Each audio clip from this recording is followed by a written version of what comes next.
igihe gisohoye ndanga amaso yanjye kumure. Muraho mwese, muri amahoro, murakomeye. Reka tubasuhuze mu izina ry'Umwami wacu Yesu Kristo, tuvuga tuti shalom shalom. Imana yabagire neza.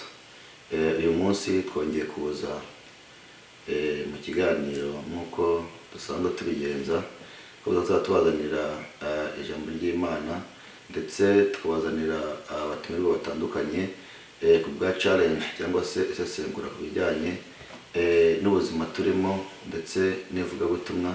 Twasabaga rero ko mwabasha kutuba hafi mukadukurikira. Uyu munsi twongera nanone tukabagezaho icyo twateguye ikiganiro. Ubushize twaganiriye n'umuntu umwe muri Indiana, aho kugira ngo abantu babyumve cyangwa se babashe gukurikira, abo ugasanga biramubaza. Hari umuntu wavuze ati abakristo muri iyi minsi ntago umenya ikimubabaje n'ikimushimishije.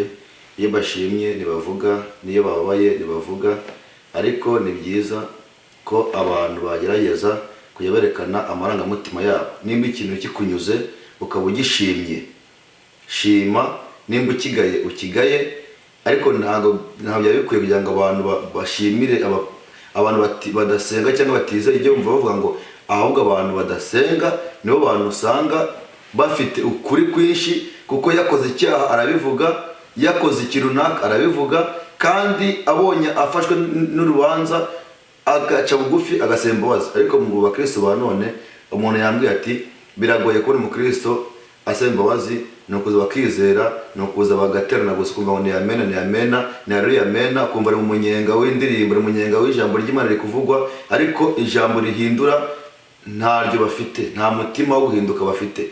Niyo mpamvu babwira ngo iki kintu twagiteguye kugira ngo dufashe imitima yanyu, tubabaze ni iyihe mpamvu, ni iki gituma mutabasha kwizera ngo muhinduke, mugaragaze iri mu mitima yanyu. Imana ibamugisha rero icyo tuyashije. Reka twaje mu rugo rw'umuvandimwe nanone, mfite umukiza, muramuzi, araza kwivuga nawe. Reka tumuhereze ikaze, yatwakira doreze ikaze iwe mu rugo, nako tumuhaye ikaze kuri channel yacu bita Umubwiriza Online TV. Tubaye ikaze mwene data. Muramahoro? Turamahoro, ni karibu. Yego. Twishimiye ko mudusuye. Imana ibamugisha. Amen. No mwabonye Imana ikingura muri sawa. Turi sawa, nta kibazo.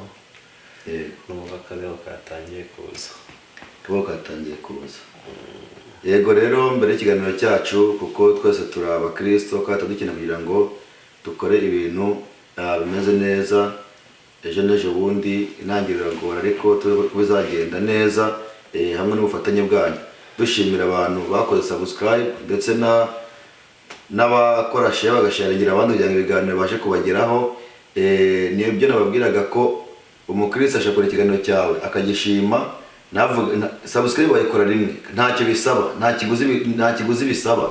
Ariko ndababwira ngo wa muntu ukora subscribe ntabwo ari ngombwa kujya gukanda, wamaze kuyikora rimwe, ubundi wongeye gukoraho ubuvuyemo. Ariko iyo wakoze subscribe ni rimwe gusa, ntacyo bisaba, nta kiguzi, no gushyigikira umurimo, no gushyigikira umuvandimwe, no gushyigikira kino gikorwa. Ugasharingira abandi, ugakora comment, ukavuga ati ibintu ni byiza, ibi biragenda, ibintu bigenda. Burya mudahe comment iri positive na negative, natwe biduhereza kumenya icyo tugomba gukora. Twese turi abantu, dushobora gukosa. Rero ni ukuvuga ngo twe turiteguye gukosora igihe cyose niba bitagenda neza, tugakora ibintu binogeye abantu, ko twebwe turi intumwa za rubanda, turabavugizi banyu. Mukurikire, hanyuma twebwe ibyo tuganira namwe ntabwo ari ibyacu, tuba kubivuga kugira ngo bibafashe. Nta rindi gusaba rero muvandimwe wacu kugira ngo ikiganiro cyacu kizagenda neza. Mu gutangira no gusoza yaduhereza isengesho, ikiganiro cyacu akagishyira imbere y'Imana. Nta kibazo. Murakoze cyane. Cyo bugufi rero gusenga.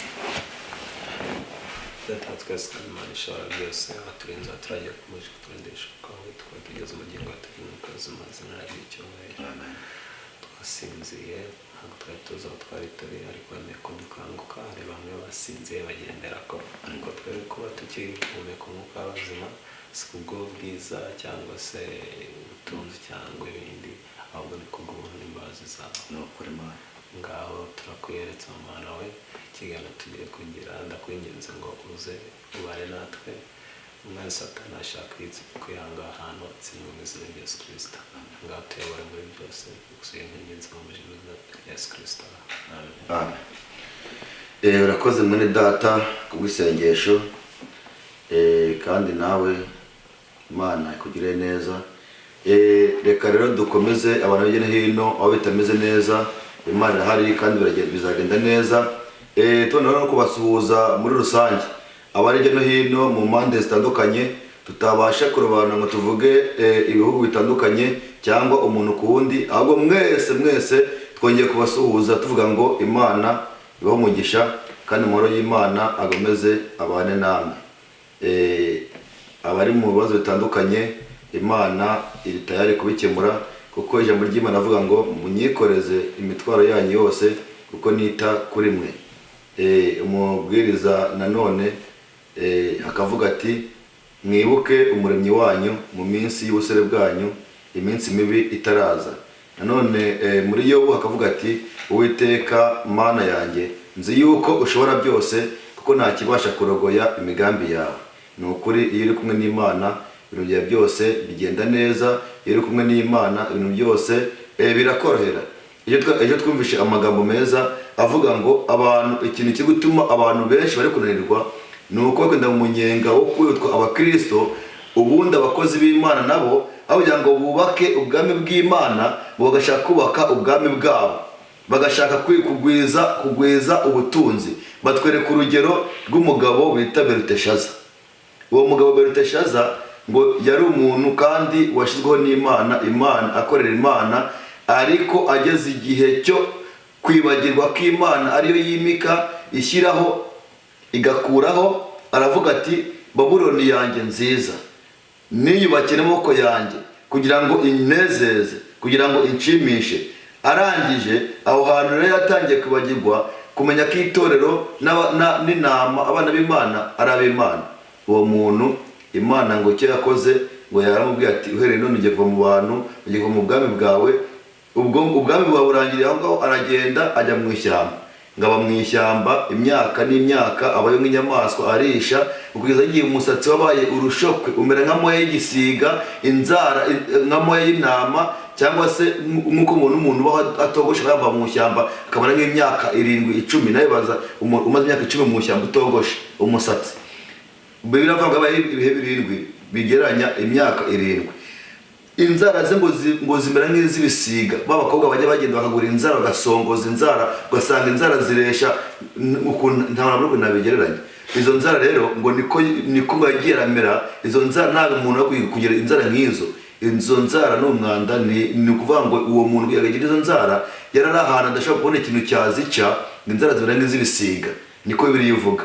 Rero byagenze gutyo kubera iki? Kuko yibagiwe ko pastor cyangwa ubuyobozi afite uri hejuru umuyobora, ashaka kwigenga, ashaka kugira ngo irya mbere irya nyuma, ariko ibyo ntabwo bikwiriye. Nagira ngo mubaze weho ubibona gute mu bintu by'ubukristo? Ibyo navuze ngira ngo wabyumvishe. Ikituze nta kindi ni challenge, ni ubukristo n'iterambere. Ubibona gute nanone? kubijyanye n'inzara, kubijyanye navuze ku bijyanye n'ubwami bw'abantu, ubwami bw'Imana, umukristo n'iterambere. Twaraganiye bushyira ikiganiro kandi igenda neza. Nagira ngo tukinjiremo neza. Wowe ubu ngubu uri kubyumva ute ibyo bintu mvuzeho?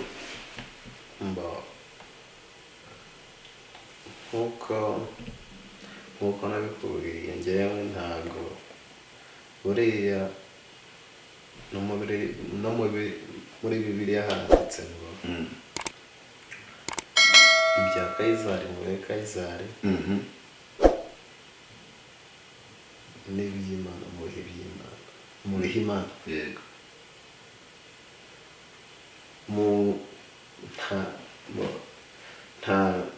ntabwo mbona ko iterambere ugomba kurivanga n'ubukristo cyangwa se n'iby'Imana, nk'uko mu bintu by'Imana nta koroha kuba, mbese nta koroshya cyangwa se nta byo koroshya ingoyi. Niba ikintu ari kibi ni kibi, niba ikintu ari cyiza ni cyiza, utitaye ngo muri mu iterambere cyangwa se muraha cyangwa ntimuraha. Ibintu by'Imana ntabwo bijya bihinduka, bihora uko byahoze. None icyo kintu kijyanye n'umukristo n'iterambere ko mubwiye, urabivuze neza ko mu jambo ry'Imana umukristo nta koroshya icyaha cyita icyaha, kandi niba uri umukristo umenye ngo uri umukristo. Icyo kintu ni cyiza. None ikintu narindi kubaza, ese birasaba ko ingo z'abakristo cyangwa ingo z'abantu bubatse zagombye kubaho mu buzima bwa gifilime? Kuko hari ukuntu abantu bari kujya bareba ibintu bakabyitiranya. Ese ibyo bintu byaba bikwiriye? Oya, ingo za gikristo zigomba kubaho nk'abakristo. ntabyo kubeshya cyangwa se ngo turebere inyuma, batwereke iby'inyuma kandi iby'imbere bitameze neza, nta kwishushanya ngo bari mbese muri make. Nibyo. Hanyuma none wavuga iki ku bapasitoro cyangwa umuntu ubwiriza cyangwa uhawe umurimo ukora akaba afite abakristo, ariko nk'uko bivuze ngo nakoroshya ingoyi, ariko muri minsi yagaragara ko abantu bakunda borosha, ntashaka kwereka abantu icyaha ari icyaha, bagenda babwiriza ngo tugiye mu ijuru, nababwire ngo tuzagenda gute. Ugasanga uwo muntu ushaka kubaka ubwami ukibaza ko ari kwagura ubwami bw'Imana, ariko nyamara we afite intego. Abapasiteri wabaha iyihe nama? Abakristo ukabaha iyihe nama nk'umukristo? Kuri icyo kintu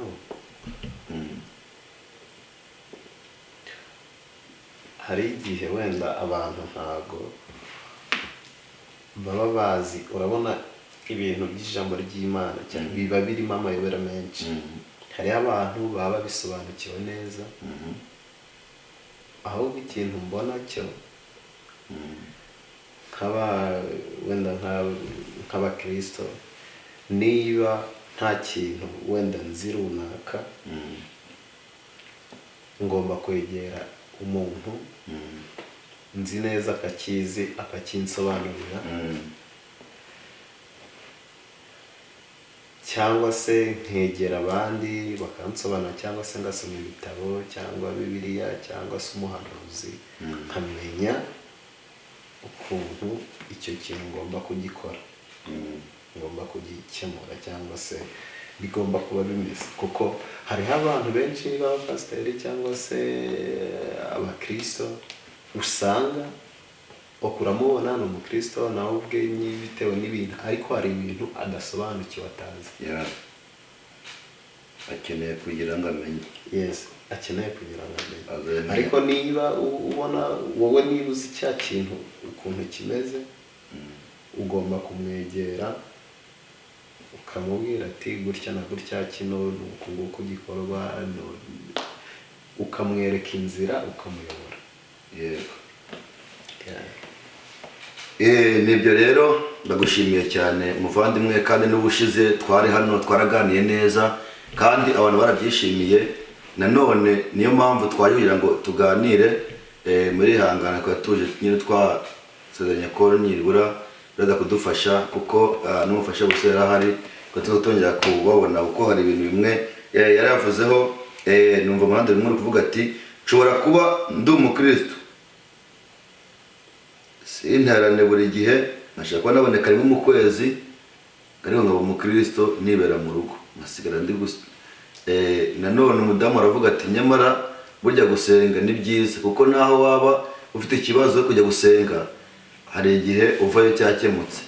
Ibyo bintu byari bibiri narabyumvise nako kiganiro neza, numva arimo difera. Uravuga ati umuntu ashobora gusiga mu rugo akaba umukristo wajya guterana akavayo nta kintu atahanye. Undi avuga ati ariko naho nagenda mfite ikibazo mvuye gikemutse, kandi naho nabona afite ikibazo ntabwo najya gusenga ngo mveyo nta kintu ntahanye. Aho hantu uhagarutseho gakeya urahumva utajya ngo tutasesengure neza twumve ese twakwicara mu rugo ntiteye gusenga cyangwa twashyiramo imbaraga zo kujya gusenga. Aho gusenga we bifite umumaro. Kuri icyo gusenga ni ngombwa. Gusenga ni ngombwa kuko no muri Bibiliya haranditswe ngo ntimukirengagirize guteranira hamwe. Yego. Umuntu utajya gusenga nk'uko madamu yari yabivuze ntabwo ahanye n'umuntu wirirwa mu rugo. Ariko nanone wa muntu wirirwa mu rugo wenda usenga gakeya ntabwo ugomba kumucira urubanza uvuga ngo ni umupagani cyangwa se yaraguye. Yes, ashobora kuba ari mu rugo wenda bitewe n'impamvu runaka zatumye atajya gusenga. Mu rugo akaba yiriwe nta bindi bintu arimo, agafata Bibiliya, agafata indirimbo akaririmba, agafata Bibiliya agasoma. Uburyo icyo gihe nawe aba yiyegereje Imana, kuko Imana ntahitaba ahantu hose bihari. None umuntu byagaragara ko adashaka kujya gusenga ku mpamvu ze bwite zimuturutseho, kabiri gatatu akamara uko kwezi ataboneka. Ese twamufata nk'umukristo cyangwa twamufata muri rwego? Mbere na mbere yuko umucira urubanza musure umenye ngo ese ikintu kiri kumubuza guterana ni iki. Yego. Wenda ashobora kuba arwaye, ashobora kuba nta modoka afite cyangwa se nta kuntu ari bwideplace ngo ahagere. Ahubwo nkawe w'umukristo cyangwa musengana ugomba kuza ukamusura ukareba uko ameze. Hariya nyine ukareba ikibazo gihari kuba atari kubasha kuza guterana. Ashobora kuba ashaka kuza guterana ariko akabura uburyo ahagera. Ariko kubera ko utigeze umwegera ngo umenye ikibazo afite, ugasanga utangiye kumucira urubanza ngo wa muntu yaraguye, ngo byagenze gutya byagenze gutya. Kandi burya niyo ushobora kuvuga ati se kuki wenda atahamagaye cyangwa se atatumenyesheje. Hariho abantu bateye gutyo ugasanga niba abuze ikintu runaka wenda bitewe n'ukuntu abantu muri iki gihe bahindutse, akanga kukivuga kugira ngo undi muntu cyangwa se undi muntu atamwinura. Ugasanga wenda tuvuga urugero, niba umuntu ahamagaye undi ati ngwino ngeze hano hantu, umuntu akaba aramubeshya akamwumvira ubusa, ugasanga byahinduye iki wa muntu. Akavuga ati ngewe nzajya gusenga ari uko nabonye imodoka yanjye nta muntu ndi kugora, kuko abakristo b'iki gihe bose barahindutse, nta rukundo bakigira benshi. Uvuze ku kintu cyo gusura ukamenya amakuru y'umuntu, nibyo kandi ni byiza. Ibyo bintu rero nibyo usoreje ku jambo rivuga ngo urukundo. Ibyo bintu byose bikorwa mu rukundo. Uravuze ati burya ku bantu benshi nta rukundo rukiriho. Nibyo kubreminga umuntu cyangwa se ugacira umuntu urubanza utamanjiye kumenya imvano y'ikibazo cye ntabwo ari byiza. Mwaba Kristo mwe cyangwa se mwavandimwe mwe, muhaguruke mwongere urukundo mu mitima yanyu, mujye murasura abantu mbere yo gucira urubanza umenye ikibazo cy'umuntu afite. Siko kuri? Ko niko kuri. Rero tugikomeje gatoya, bivuze ko twebwe nubwo gutangira bigoye, ariko hari ijambo ry'Imana nashaka ngo dusome muri Yobu, Mubwiriza 10 umurongo wa mbere. Turasoma uwo murongo wonyine. Aravuga ati, isazi zipfuye zituma amadahano yoshejwe n'abosa anuka nabi, niko ubupfapfa buke bwonona ubwenge n'icyubahiro. Amen. Iri jambo ryumva gute? Isazi zipfuye yashaka kuvuga iki?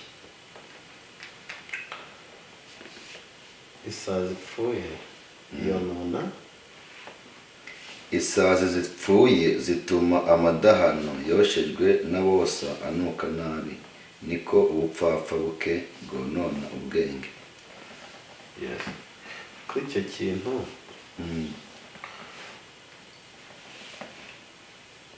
singiye kukubeshya, buri muntu yabyumva mu buryo butandukanye. Nshobora kubyumva mu buryo bwanjye n'isazi koko, hari undi muntu ushobora kubyumva mu bundi buryo, ariko ukuntu tubizi Bibiliya ikoresha akenshi nk'imigani kugira ngo itubwire. Ntabwo numva nyine ko ari isazi nyasazi, yego, ahubwo numva ko isazi ngewe wenda ikintu Bibiliya yari ishatse kuvuga ni nko, sinzi ukuntu nabivuga, wenda wamfasha wowe wamfasha. Ntabwo nabagugoye ntabwo njya nkunda kwinjira mu bintu. so ahangaha nk'uko bivuze Bibiliya yagiye ivugwa cyane ishaka kugaragaza imigani. kuko urumva nk'aravuze ku bakobwa 10 b'abapfa, 5 b'abapfapfa, 5 b'abanyabwenge, ni imigani. Ariko Yesu arahagera akavuga ati mwebwe murahirwa kuko mwumva iby'abandi batumva. Umwana w'Imana agira amatwi y'umwuka atari ay'umubiri gusa, akagira amaso y'umwuka atari amaso y'umubiri, akareba kure, akamenya ku buryo asesengura. ko Bibiliya ivuga ngo no mu itorero cyangwa mu bana b'Imana harimo abantu bagenzura, bakagenzura imitima ab'Imana bihaye, cyangwa se bakamenya ibintu bitaraba kuko Imana biguhaye. Aha rero isazi ipfuye ni kimwe ko umuntu agiye kubwiriza, umuhanuzi yavuze ngo umupagani utizeye ngarutwa n'itabi. Hano kuvuga ngo isazi ipfuye biva ku bantu batizera, bantu batizera bazambya ibintu. Noneho hano aravuga ati isazi nkuko tuvuga isazi imwe ipfuye ikagwa mu mata, amata yose uragenda babyara, ntago bukiyanyweye, sibyo? Ntago bukiyanyweye. Rero hano hari ahandi hantu yavuze ngo ari kubwira ku bakobwa ngo mwirukane izo sazi zigenda zibatuma inyuma, zigenda zibakubita mu mugongo, ku matako, zibakubita ku bitugu. Izo sazi muzamagane. Izo sazi rero ntabwo ari isazi zigenda zigutumatuma, zigenda zigenda hino. Ni umugani ariko ari kuvuga ariko mbega umugani wose ugenda uvuga werekeza ku biriho. Nimba birivuze igiti usanga ivuze igiti, ivuga umuntu. Bibiliya avuga inyanja ugasanga ivuze isi. Uri kumva? Aho hantu rero kubisobanukirwa bisaba abantu bafite umwuka n'ubwenge kandi bayobowe n'Imana. Kuko biravuze ngo abayoborwa n'umwuka w'Imana burya nibo bana b'Imana. None hano muri Yobu 34, reka turebe gatoya kugira twinjire, ngira ngo ndasoma wenyine muri Yobu 34 wumve uko havuze. Ariko ni ijambo ry'Imana rishaka kugira ngo dukire, tuve mu bitagira umumaro, tubashe kumenya iby'umwami wacu ashima. Yobu 34 afite n'ibiri ushaka wasoma.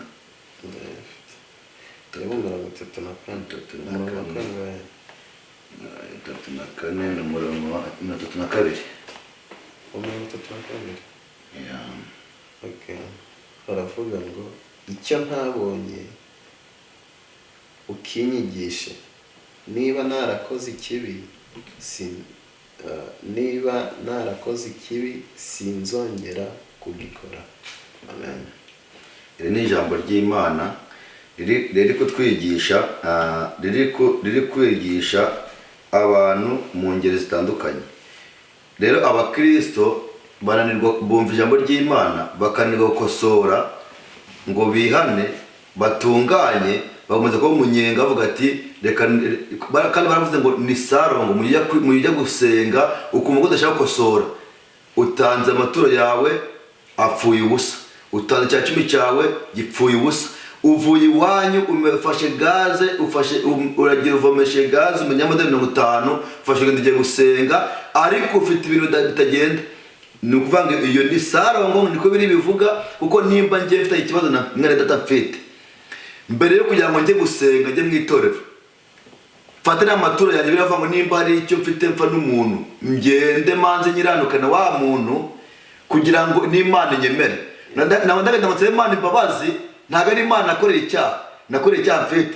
Ni urugero ninze menye hari abantu nyine batari kubabarirwa ko batari kumenya inzira yo gusaba imbabazi.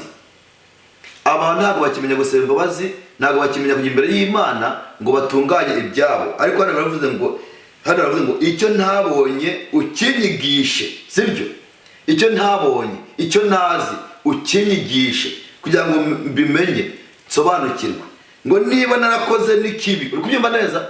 Ngo niba narakoze n'ikibi, ngo Mana sinzongera kugikora, umbabarire kuko nazongera kubikora. Ni ukuvuga ngo aha ni umuntu uri gusaba kugira ngo yige amenye, kandi niba yakoze n'ikibi, yaba atabizi yaba abizi, ari gusaba imbabazi kugira ngo ntibizongere. Nako tugire Imana ngo Imana itubabarire kugira ngo ntibizongere, sibyo? Aho hantu none nashaka kugira ngo twinjiremo dusobanukirwe mu jambo ry'Imana, kugira ngo twigishe abantu, twe turi intumwa za rubanda kugira ngo abantu bamenye. Hari ahantu nuzigeze kuvuga umuhungu umwe, njya nibaza uriya muhungu yatangiye akina amakomedi, uriya mugabo yaje ashinga inuze komedi vango ni Bishop Gafaranga, uramubona? Bishop Gafaranga ni umuntu atangiye akina komedi, amafilime wenda ni n'umuntu usenga simbizi, ariko cyane namumenye mu mafilime. Uwo mugabo bitewe n'uburyo nawe abona n'inzira yanyuzemo n'ahantu yabaye, acalenginga abapasiteri, agenda akicara umuntu akavuga ati ngende aposo, ati ngende umuhanuzi, bakicarana ibaze nta nubwo umubwiriza, ntabwo umupasiteri, ariko amucalenginga bakaganira abantu bose, ati ibintu Gafaranga avuze ni ukuri 40% gusumba uriya muntu uvana umuhanuzi. Afite itorero, arasenga, arabwiriza ngo ni umuhanuzi, ariko ugasanga uwo Bishop Gafaranga biri mu makomedi ahantu yicaye ashaje abwiye abantu ngo mumenye ko Imana igira neza, akabwira abantu ijambo ry'Imana, akabwira abantu ahantu yavuye, agatanga ubuhamya bukomeza abantu. Ariko wa muaposo wa wundi twari umukozi w'Imana ngo ni pasiteri, akazajya ku kiganiro aganiriza abantu, avuga ibya n'ibyaha, avuga amateka y'ibidukikije, akahava atavuze n'ijambo ry'Imana rimwe. Ukibaza ese uyu muntu koko ibyo avuga nibyo? None weho uhagaze ukumva ibintu, niba uri mu kiganiro neza cyura mugabo n'abo bahanuzi cyangwa abapasiteri, iyo wumvise challenge hagati yabo, nawe nk'umuntu ubyumva ute? Muri iki gihe haje cyangwa se hadutse abantu benshi bamaze kubona ko gufata urusengero nk'aho ari business. Kandi muri business yawe wirinda ikintu icyo ari cyo cyose cyatuma usubira inyuma cyangwa se cyaguhombye. Yego. So impamvu Gafaranga ashobora gucalenginga umupasiteri cyangwa se muri aba bantu tubona ko YouTube bari ugasanga ari kuburana wenda n'umuntu cyangwa ari kujya impaka n'umupasiteri uzwi cyangwa se n'umuaposo, ugasanga Gafaranga niwe uri kuvuga ibintu bya nyabyo, kubera ko wa muntu wa muaposo cyangwa se umupasiteri cyangwa se yashinze itorero atarishinze kubera Imana imwimitse, ahubwo yarikoze nka business. So Gafaranga we rero iyo ari kubivuga bari kuvuga ntacyo nkombe, akavugisha ukuri kose agushyira hanze. Rero nka wa muaposo cyangwa se umupasiteri akagenda akikira ibintu avuga ngo ntaza kubura abakiriya, akanda bikikira abyorosa. Ntabwo tuvuga ngo ntaza kubura abakristo, ntabura abakiriya, kagenda asigiriza kugira ngo batagira gute, bataza kugenda ndavanga umuntu akaruma ahuha. Yes. Rero Gafaranga we yabyinjiramo, akabyinjiramo cyane, agaseseramo imbere, agakubita ahababaza umugani w'ababa. Niyo mpamvu rero Gafaranga nta torero afite, nta torero ahagarariye, ntaki. Niyo mpamvu we aba ari kuvugisha ukuri kose. Muri iki gihe rero abapasiteri benshi cyangwa se abavuga ubutumwa benshi ntabwo bavuga ukuri kose, bitewe wenda n'inyungu cyangwa se bakunda ikinyoma kurusha ukuri. So niyo mpamvu rero ujya usanga nka kuriya nyine iyo babikoze ikiganiro mpaka usanga agafaranga ari we uri kuvuga ukuri kurusha wa mupasiteri cyangwa se wa muprofesor cyangwa se yes. Ababyumva twumve neza iki kiganiro cyacu tuvuga tuba tugira ngo tubafashe, nta mu byumve neza, nta mu dushaka twange cyangwa dushaka ngo adukundire ubusa. Umuntu wese akundwa afite ikintu bamukundira, kandi burya n'umuntu bamwanga afite ikintu bamwangira. Ariko twebwe dukeneye kugira ngo tubane namwe muri byose. Nta muntu dukeneye kugira ngo dusenye cyangwa dusengere, dukeneye kubaka. Byakabaye byiza n'uwo mupasiteri uko abicaranye cyangwa nk'uko twicaye akaba twumva, akaba azi ko ari muri ba bandi bigisha abakristo, atabigisha kubwabwira ubwami bw'Imana no kubereka inzira izabajyana mu ijuru, akabigisha ibintu biri hano. Ayagombye guhindukira ahubwo natwange cyangwa se twumve nabi, ahubwo ati hano hantu koko bavuze nibyo, nanjye mbona birimo mu matorero, nari nkwiye kubivamo, nari nkwiye guhindukira none ngakorera Imana by'ukuri, mwereka Imana ko ndi mu nzira y'ukuri. Ntabwo tuba tuje kugira ngo tugaragaze ibintu byatuma abantu bigumura, ahubwo tuje kugira ngo tugaragaze ibintu byatuma abantu babasha gushikama mu byo barimo. Uwo mupasiteri utazi umumenye kandi umusobanukirwe, uwo mukristo umumenye kandi umusobanukirwe. Rero nta kintu cyabiduha ni ibiganiro. Abandi bagenda baganirira mu makwe hirya no hino, ugasanga bari kugenda bagana mu rwongorano, ntibashobora ngo byabo bijye hanze. Niyo mpamvu natangiye mbabwira ngo umukristo icyo yanze n'icyo yakunze ntubimenya, ahubwo aragenda akiherera na mugenzi we bakabivugira iyo. Ugasanga bafite ikintu kibabaje ku mutima ariko ntibakeneye kugira ngo bagishyire hanze. Abakristo benshi ntibakunda kugera kuri social media ngo bavuga ati kino kirambabaje, iki kiransenye cyangwa kino kiranyubatse. Ariko ni byiza ko tumenya ko tugasobanukirwa. Rero ndababwira ngo mfite mwumvi cyangwa nkadamiye muri kumva kino kiganiro ni ibitekerezo byacu, dushingiye ku byo tubona, dushingiye kuri Bibiliya, ibyo biri ivuga. Ese bivugaho iki? Ese abantu babivugaho iki? Ese wowe ubibona gute? Ni igitekerezo rero cyanjye, ni igitekerezo cyawe kidakureye cy'abandi. Namwe mufite ibitekerezo mubizane, mutugane, tuganiriza abantu kugira ngo abantu babashe kumenya kandi basobanukirwe icyo turi kuvuga. Imana y'umugisha nicyo kintu twaganiraga, ariko tugikomeje nagira ngo mubaze ubushe twari hano njye mugomba gutembera. Ese hantu twaganiriye nkabaza amategeko avuga mugiye gutembera, mwagezeyo? Naratembereye, twagiyeyo, byari bimeze fresh nubwo byari biteye ubwoba. Twagiye cyane kandi twarishimye. Nibuka ko n'amatike ajya muri Kentucky Kingdom yamutembere mu freshinge mwongere nyine. Ni ahantu abantu bajyana abana, abantu bakuru bagenda bakoga bagatembera, bagafata akanya nyine ko kwitekerezaho. Ni byiza ko mwabashanye mukajyayo, natwe biradufasha. Nzi ko tuza kuba umudamu wawe none ntibyabaye ngombwa ko aboneka, ariko ndizera ko ameze neza kandi bizagenda neza.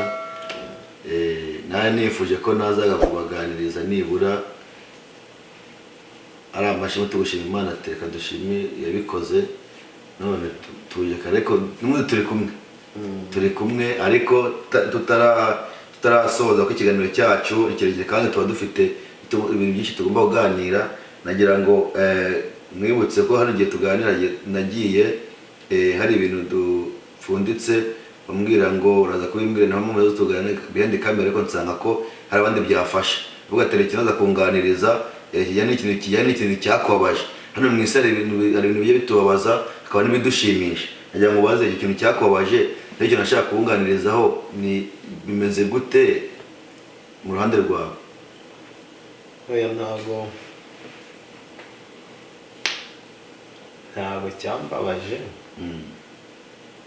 mu buryo wenda budasanzwe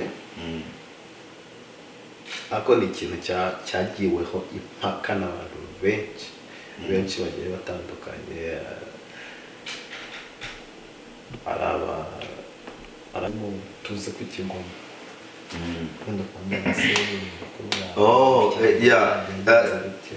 okay nibyo urakoze ndareba ibintu by'ubukwe kuko ubushize n'ubundi gihe tuzoganiriza twaje kuganiriza mumbwira ko muvuye muri South Carolina mu kwezi kwa buki nibwo twatwaza mvuga ati nanjye ko ntari ko byo ko nabizi ukwezi kwa buki bimeze gute urabinsobanurira bakora iki kiganiro bazabura ikiganiro cyabanje bazabibona hanyuma tuza kugira ubukwe bwawe ndavuga ati ese ubukwe bwawe bwagenze neza njye twinjiyemo ndavuga ati ubukwe bwawe bwagenze neza byagenze gute mwanze ubwira ahubwo ubukwe bwawe bwagenze neza kuri njye byagenze neza nta kibazo ariko burya nta kintu akenshi usanga ubukwe buba burimo ibintu buba bugizwe aba ari umunsi muremure yego usanga akenshi nyine hari utuntu tutaba twagenze neza ariko ntabwo njye ubwanjye bwagenze neza yego ntabwo waburamo utuntu dukeya ntabwo ubukwe bujya buba bwiza ubukwe ubwo bwose bwaba burimo amafaranga bwaba butarimo amafaranga ntabwo bujya bugenda neza 100% nk'uko wabishakaga none se naretse nkubaza abantu bategereje video y'ubwo bukwe niba bwaragenze abantu benshi mbona bajya batinza ama video cyangwa se bagatinda kwitinga video y'ubukwe ngo bashire kunuze kumugaragara abantu bakurikire bitewe n'impamvu runaka ziba zabaye muri ubwo bukwe ese nihe mpamvu yabituma iyo video itari kuboneka niba ihari irihe niba idahari nihe mpamvu igutuma itaboneka no video irahari yaje kugiramo akabazo baza kugakora niyo mpamvu yari yaratinze ariko barakarangije baranayimereza nyishyira kuri channel gusa nayigize private ntabwo yagiye ndumva muri iki cyumweru cyangwa se nshaka kwicara neza nkongera nkayisubiramo nkayireba so nkayibona kuyishyira public. Okay. Niyo mpamvu nyine umuntu aba akeneye ibintu byo ko bigenda neza naho twebwe rero abantu bashaka kunenga ikintu kiganiro cyangwa bakakigaya cyangwa se niba nagikurikire gusa yakurikira bwabo muri kuri TikTok bwa buri nabyo ntabwo ari bibi birakenewe ariko babyumve ko ibiganiro turimo ari ibiganiro maka kandi byubaka twebwe ntabwo dukeneye kujya kuganira mu makwe mu makote ngo tuvugira mu matamatama oya twebwe twaje kugira ngo tugane namwe tubereke aho isi igeze isi imeze gute ijambo ry'Imana rivuga iki none urakoze kunyibutsa ubwo bukwe bwawe mu byukuri uze ko hari ibintu bitagenze neza butagenda neza 100% kandi ubukwe bukaba video yabwo yarasohotse ariko uza kumbira ko hari ibintu abantu batishimiye bagiye basohotse bivovota bavugira mu matamatama ati ibi ni ibiki ibi bibaho ibi bigenda gute nkaza kwikubutsa ko waje kukimbwira gakeya nubwo nyine ari nko kuza kukivugaho ko mu itorero nk'uko abapasiteri babivuga ntabwo ari byo ntabwo mu itorero abantu bose aba ari abakristo mu itorero harimo abantu b'abakristo harimo abizera nk'uko umuhanuzi yabivuze n'ibiri bivuga hakabamo abizera gice hakabamo n'abatizera ndetse no muri abo hakabamo muri iryo torero hakabamo n'abashyitsi baje bakeneye kwizera ariko gasaba pastor avuga ati mu itorero ryose abantu bose ngababona nk'abizera byaba ari byiza bose abaye bizera ariko n'igihe cya Yesu Kristo ibyo bintu byabayeho ntago bose bari abizera 100% sibyo hanyuma aravuga ati ikintu cyaje kubabaza cyangwa se kitagaga neza muri ubwo bukore cy'impamvu ragira ngo ufungure abantu bereke ko ibintu abantu bibwira babibeshya atari ko bimeze ahubwo bari bakwiye kumenya ko mu itorero buri muntu wese aza akeneye kwizera kandi nta muntu wakwizera atabwirijwe nta muntu wakwizera batamubwirije mubwira ngo yino niyo nzira, uko niko kuri, uko niko kuri, uko niko kuri. Ahubwo abantu bose baraza kugira ngo bamenye, basobanukirwe. Nta umuntu wese abatizwa kuko yumvishe, yamara kumva akizera. None icyo kintu rero gitagaragaye neza mu bukwe, kuvuga ati icyo kintu cyane abaje abantu benshi basohoka bakibazaho. Ikintu ngira ngo twereke abantu twumve bo barabyumva gute, barabivugaho iki nyuma yo kumva icyo kintu. Nk'uko nakubwiye mu bukwe ntabwo mu bukwe haba harimo ibintu byinshi, aba ari umunsi muremure pe. Hanjye hari ibintu mba ntari no kureba, abandi bantu bicaye ku ruhande bari kubireba. Nk'uko iyo umuntu ari mu kibuga, umuntu uri hanze y'ikibuga abona byinshi kurusha umuntu ukiri.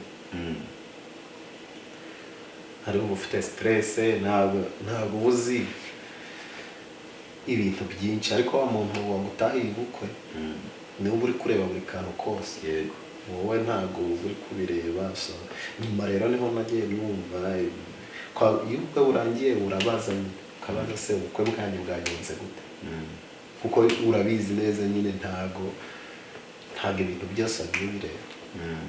So bavuze utuntu, bambwiye ibintu byinshi, nkaba wenda nk'abashiti banyu bagiye bantahiye ubukwe, ubwo nyine bo bari bazi ngo ni kwa guceza, babona ntabwo bibayeho, babona ni indirimbo z'Imana ko buriya bwari ubukwe bwa gikristo. Bambwira utuntu nk'utwo nyine twagiye tubacarenjinga, bambaza utubazo twinshi. So baza kumbaza ku kibazo, ariko ntabwo nari nagitekerejeho cyane, cyangwa se ntabwo ngene nagifasheho n'umwanya.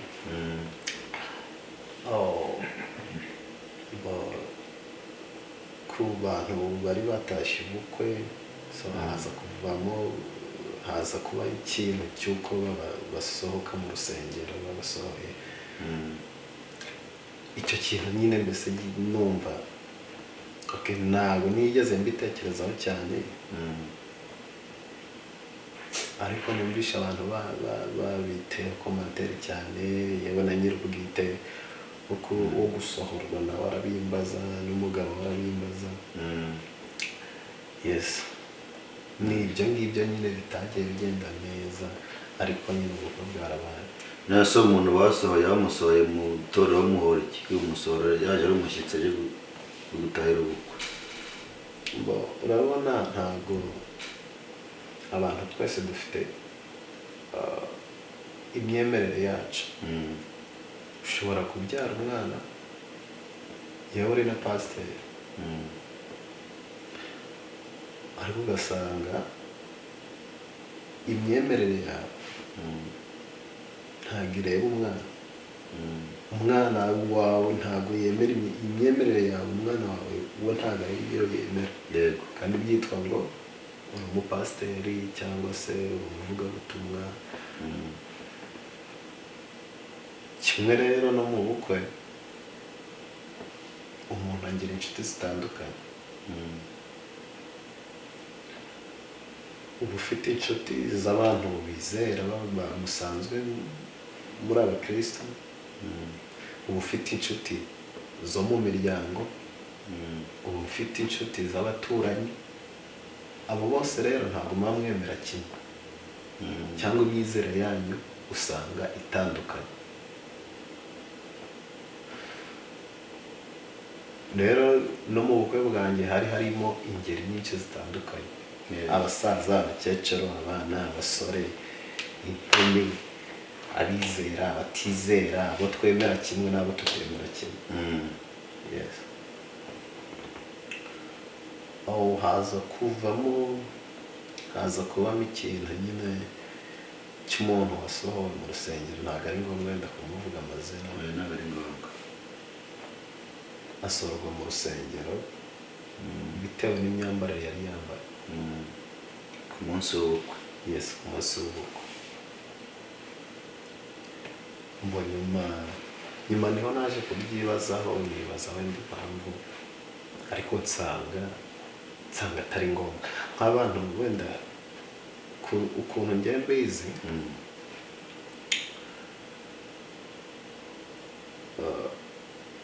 Imana nk'uko yabivuze yanga icyaha ariko ntabwo yanga umunyabyaha. ntabwo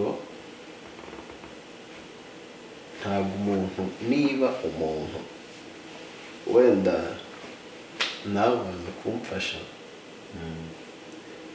wenda ni nk'ikibazo ngewe nakwibaza, nk'uko wenda n'uwo muntu ubwe nyine yarambwira ati nanjye icyo kibazo basi uzakimbariza. Ko wenda nyuma yabyo naramuhamagaye turaganira, ndamubwira, so aranyumva.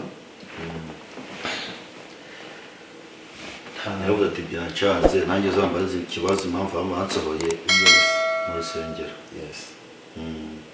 Kuko ahantu hagomba guhurira abantu benshi hatandukanye, mu bukwe, mu rusengero, ku kiriyo no mu isoko. Aho hantu haba ari ingeri z'abantu bagiye batandukanye. Niba urusengero ni mu rusengero koko, Yego. kandi murabizi neza ko iyo hari ubukwe bari gusezeranya mu rusengero ntabwo basezeranya nta jambo ry'Imana ryabanje gutanga. Kubera ko haba haje ingero nyinshi z'abantu batandukanye. Hari umuntu ushobora kuza akahabatirizwa, akahizera bitewe n'ibintu yahabonye cyangwa se na gahunda yahabonye. Ariko ntabwo wavuga ngo ugiye gusohora umuntu irya jambo ry'Imana uba urimutesheje, ntabwo aba azanye Imana, nta handi hantu yayimenyera. Niba agiriwe amahirwe wenda basanga ari nabwo bwa mbere aba yinjiye no mu rusengero, akarwinjiramo ukamusohora, numusohora nturi bugende kumwegera basi ngo namwigishe muri cya gihe yaguhaye akanya ko kwicara nimuteza amatwi. Hanze ntabwo uri bwibuke kujya kumubwira cyangwa kujya kumusura iwe umuganize. So rero ntabwo umuntu twabiganiyeho nuko nyine birarangira. Nanjye nibaza nyine icyo impamvu nkawe nanjye nakikubaza icyo kibazo.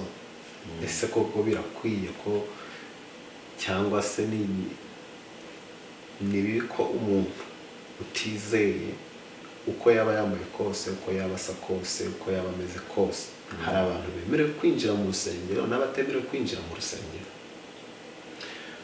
Urakoze cyane muvandimwe, kandi icyo kintu uvuze uvuga gahoro wenda ariko ngira ngo babyumva baraza kubyumva. Kivuzeho neza kugira ngo gisobanukirwe ko twebwe ari challenge cyangwa se ari cyo turi kureba kitagenze neza mu bukwe bwawe. Uravuga ati mbese birakwiye ibyo bintu byabaye nibyo nawe ni kubyumva. Ni ukuvuga ngo icyo kintu gifite umuntu akwiye kugisubiza. Ahubwo nangiye kubaza, ese nyuma y'ubukwe bwawe uwo muntu watanze order cyangwa wavuze ngo nibasohore uwo muntu wagutaye ubukwe, ntabwo waba waranyuze uruhande ngo ube waramuganije mubaze eske murabona ko abantu bazizera mutababwirije cyangwa bazizera batateranye? Kuri icyo ngicyo buriya njyewe ntabwo nabashije wenda kugira uwo mbibaza.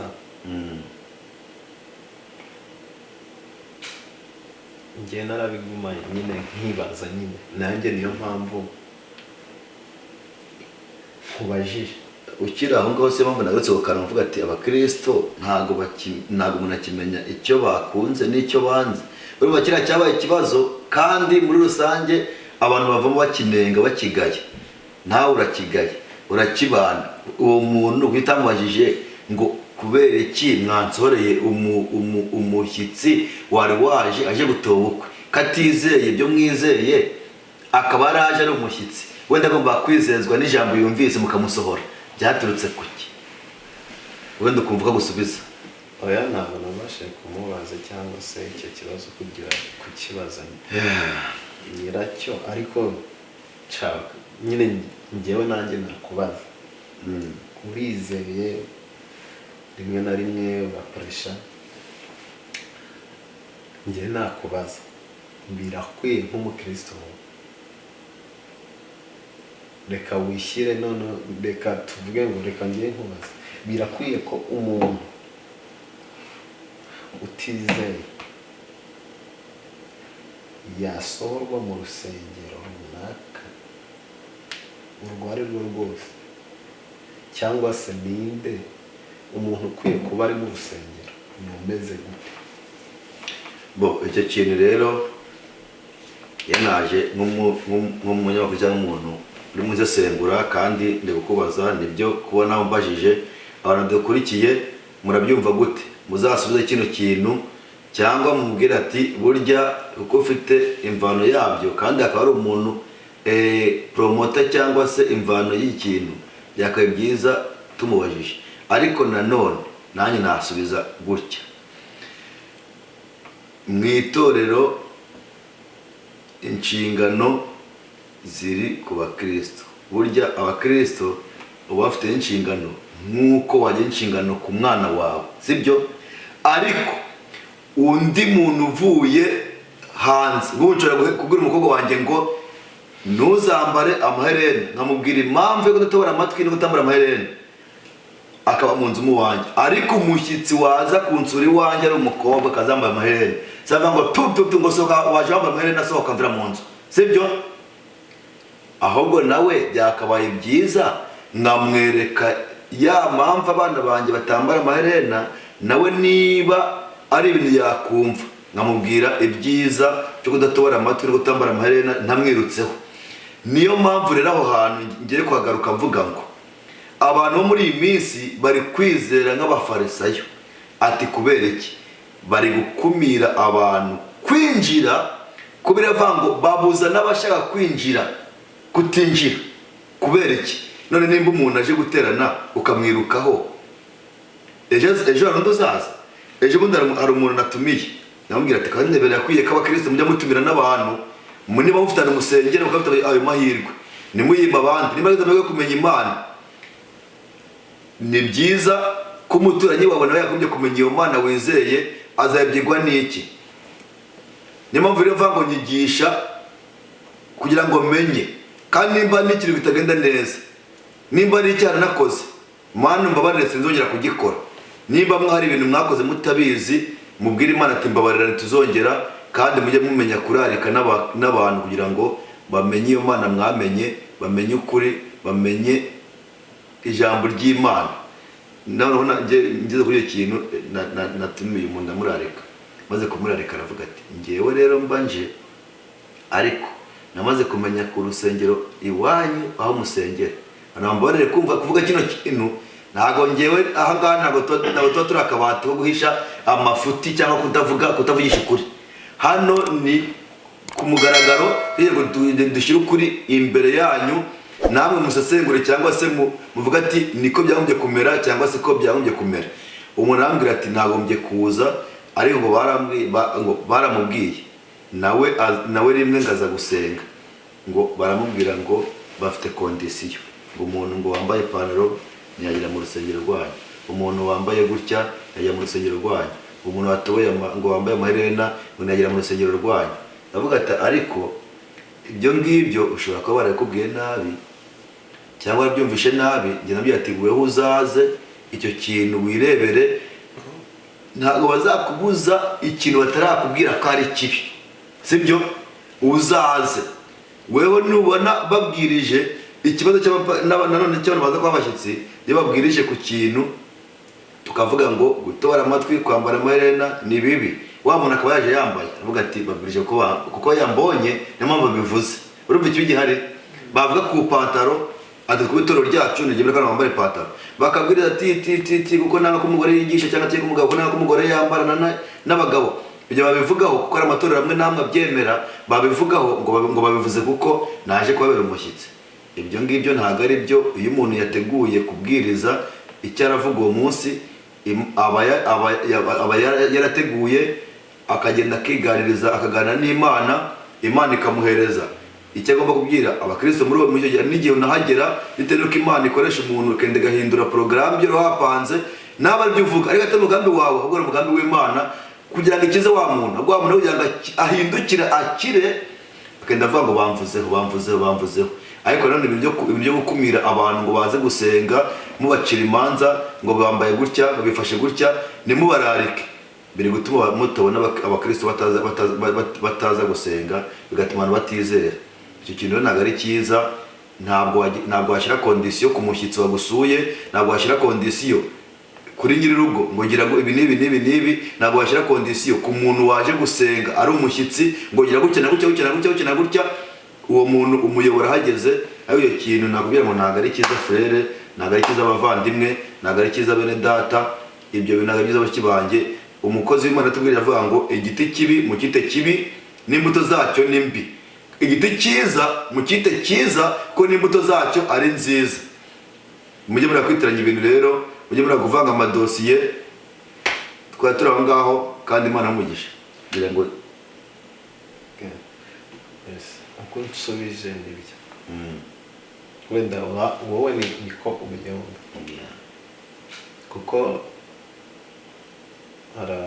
uramfashe wenda kukara akabronshire nigeze kumva bagasoma bavuga ati Brana mubwi umuhanuzi. yego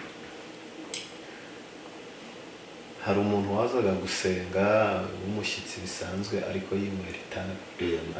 Yes. Brana mwakajya ari muguri kandi yaranabatije. Amaterano yarangira akarimuguri. Wa muntu akagenda ahinduka nyamara yaza kuza akamusohora ngo nuka mwitabi ngo kunuka nabi bitabire kunuka gusohoka agenda. Ntago umuntu aba yaramenye Imana. Ariko nyuma umuntu yaje kumenya Imana, umukozi w'Imana, ibintu bigenda neza. Rero kuvuga ngo wenda hari abantu bari gukumirwa mu rusengero cyangwa se hari abantu batemerewe kugera muri iki gikorwa runaka, ntabwo ari byiza cyane noneho ko byari igikorwa cya rusange byari ubukwe kandi ubukwe bugomba kuzana abantu batandukanye. So nanjye icyo kibazo narakibaje nyine, gusa usibye ko ntari narabitinzaho cyane, nuko ari abantu benshi bagiye bakomeza kubimbaza. Uwo ntumiye wese yewe no kuvuga ngo azaza ku rusengero akambwira ati reka kubera ko ntizera, kubera ko ntafite imyemerere nk'iyanyu mutazansohora. Yego. Usanga nyine icyo kintu kiguma abantu mu mutwe. Ni ikibazo. Nanjye rero ndabyibaza ibyo bintu. Urumva rero icyo kintu cyasubije abantu benshi inyuma. Yego. Ari abantu bari bafite wenda gahunda yo kuza kumbera mushyitsi ku rusengero, baratinye ngo ntabwo bazi. Urumva ni ikibazo cy'abandi bavuga ngo n'abashaka kwinjira mu bakumira ntibazi. Nyine ni n'utwo tuntu twagiye tuba mu bukwe, utuntu nk'utwo ngutwo noneho wari ukomeje umbaza tese ubukwe bwagenze neza. Naho ubundi ubukwe bwagenze neza kandi twashimiye abantu mwese mwabwitabiriye, mwarakoze. Gusa nta byera ngo de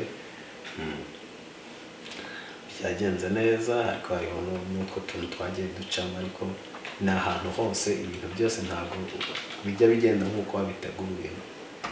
Kandi nshimiye abantu bose batashye ubukwe, mwarakoze, mwaritanze. Imana ibahe umugisha.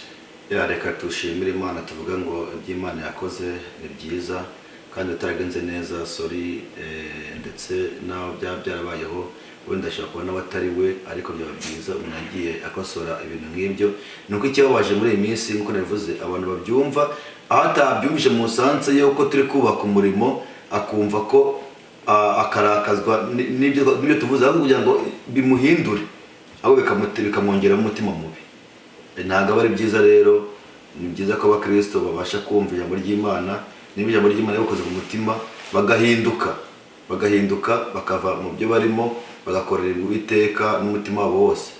Kuko ntabwo ariko bizahora, bibaza ko bazahora babwiriza, ntabwo tuzahora tubwirizwa. Hari igihe Bibiliya ivuga ngo tuzirwa muri iyi si ntituyiraremo, cyangwa turare muri iyi si ntituyirirwemo. N'abapasiteri nabo ni abapasiteri, ari pasiteri ari nanjye ari nawe, ntabwo tuzi umunsi cyangwa igihe, ariko tuzi icyo nuko hari umunsi uzagera. Rero niba bibaza ko bazakomeza muri business zabo cyangwa bakomeza muri ambiance, bakomeza kwinezeza, bazakomeze binezeza ariko nzi ko umunsi umwe wabaye igihe cya Nowa umwuzure uraba abemeye kugira mu nguge barokotse ababipinze bagapima ngo mbese nk'imvura iri hehe ngo nta mvura izagwa abo ngabo barimbukiye mu mazi rero ndababwira ukuri mujye mwemera mwumve kandi muhindukire sinzi nimba wahara kandi kantu wagira n'ikintu kiye n'ubuhamya gatoya turi gusoza kugira ngo turekipera amasaha gitiye kujya gusenga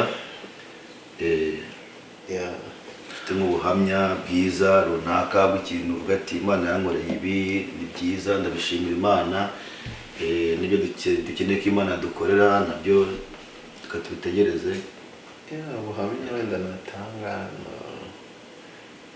cyangwa se ni ugushima ariko ni ugushima burya iyo umuntu ubonye ukuze nkiri umwana nibaza ukuntu nzubaka nanjye nkibaza ukuntu nzashaka ukuntu bizagenda ariko kubera Imana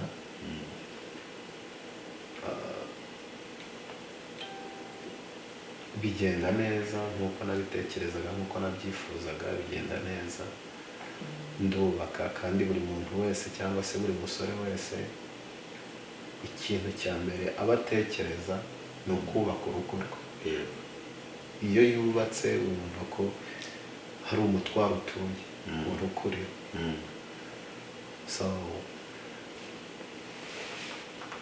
nanjye rero nabigezeho kubera Imana nta mbaraga nabishyizemo no kubera Imana burya imigambi yose nayo y'Uwiteka Imana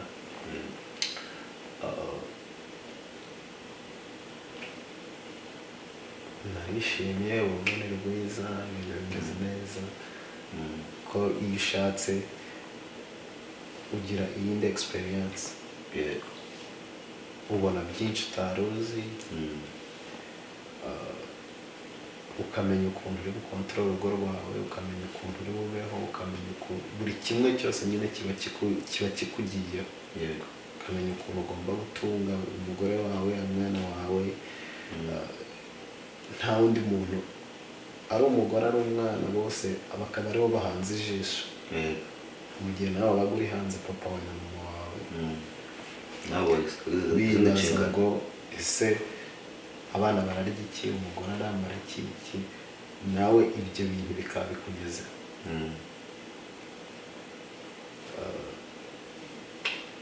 nawe ugahita ufatisha izindi nshingano so rero ni byiza hari abanga batinya ngo gushaka sinzi impamvu wenda babitinya ariko gushaka ni byiza bigukiza ibintu byinshi bikurinda ibintu byinshi nk'ibintu nakoraga nkiri umusore bimwe nabiretse mba ndi focus n'urugo rwanjye ni ukuri so biragufasha nyine bikurinda ibibi byinshi kuko iyo uri umusore uhura n'ibintu bibi byinshi bishoboka iyo umaze kubaka ni byiza gusa nicyo nababwira yarakoze Imana yamugisha mbega icyo ubwiye abasore nako byatera urugo ruraryoshye namwe abasore mwe mugere mu mushake mbega ni ukuvuga ngo uburyo bw'urugo hashishikaza abasore uvuga ati wowe utarashaka warahombye bazabyumva nibabigera bazibaza impamvu ko ni ukuvuga nibaza ari igihe nari ndi kubwira madamu ndi kumubwira ati se kubera iki wenda yaba twaragukoze nko mu 2010 cyangwa na kangahe bitewe kuvuga ati byiza naribindirije kubera Israel itaragera ni ukuvuga ngo hari itandukaniro ryo kuba umureseribateri no kubaka cyane rwose rinini cyane rwose wabonye aderese muraza wongeye kwa mfite nabonye aderese kabisa umuntu avuga kaje iwanjye nyine kuba ufite aderese uri umugabo nyine nawe mbese wumva ko sinzi ukuntu wiyumva ikintu nababwira cyo mugire mu mushake nibyo abasore bakoze bari kubyumva urugo ruraryoshye arababwira ati buryo ndi umunyenga w'urukundo n'urugo rwanjye ati nanabashishikariza gushaka ndumva rero ikiganiro cyacu gihagarariye aha ngaha twasezera ku bantu ubundi tukazongera ubutaha abantu nababwira ngo mwakoze ibyo tuba twaganiriye hano, nta kibi kiba kirimo, cyangwa se ubuzima bwa buri munsi duhura n'ibintu byiza, duhura n'ibintu bibi. So iki kiganiro ikintu cyari kigamije ni ukuganira ku bintu bigenda neza, ibigenda nabi, cyangwa se uko mbona ibintu nawe uko ubona ibintu, kuko abantu bose ntabwo babona ibintu bimwe ukuntu bitandukanye, mu buryo butandukanye. Niyo mpamvu twafashe akanya ko kuganira, kandi twabashimiye kuba mwadusuye. mwaje kudusura, kutubaza ukuntu ubukwe bwagenze, iki bitaragenze neza, ibyagenze neza. Ibyo twavugirana cyangwa se iki kiganiro ntihazagira umuntu ugifata nabi, cyangwa ngo wenda hari ibindi bitekerezo, cyangwa se hari uwundi mugambi wundi twari dufite, ahubwo twaganiraga ku bintu bigiye bitandukanye, biba bitameze neza n'ibimeze neza, kuko ubuzima bwa buri munsi duhura n'ibintu bibi, tugahura n'ibintu byiza, niko ubuzima buteye. So niyo mpamvu tuba dufashe akanya tukabiganiraho, kuko hariho bamwe babigiramo byigisha, ugasanga hariho utari uzi ikintu runaka akagikura muri iki kiganiro. So nta kindi rero iki kiganiro kiba kigamije. Murakoze cyane, mwibuke gukora subscribe, share, comment, kandi nababwira ngo Imana ijye ibafasha, ibakomeze kuri channel yanyu. Ibiganiro mutanga byubaka abantu cyane cyane, dore ko biba bishingiye ku ijambo ry'Imana. Nicyo cyiza kirimo. Nta zindi inyungu ni ukumenya Imana, ni ukungurana ibitekerezo ku bintu by'ijambo ry'Imana, kuko hari abantu bataba bisobanukiwe, cyangwa se bafata ibintu mu buryo butandukanye, ariko bakurikira cya kiganiro bakagira ikintu bakuramo, ugasanga ibintu bigenze neza. So murakoze, Imana ibafashe kandi mukomeze mutere imbere. Birakoze bemuvandimwe, mfite umukiza. Uyu mwumvaga ni mwe data, mfite umukiza. Nanjye twari kumwe namwe, nkaba nitwa Damien. Iyi mwumvaga akaba ari channel yanyu Umubwiriza Online TV. Mwakoze kubana natwe, ikiganiro cyacu nagaruka. Imana ibahe umugisha. Bye.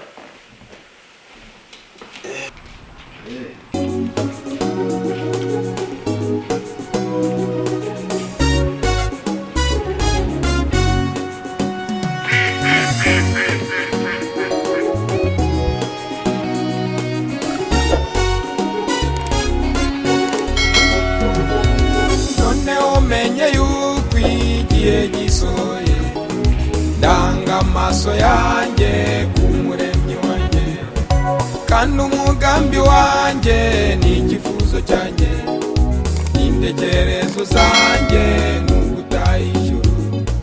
Noneho menye yuko igihe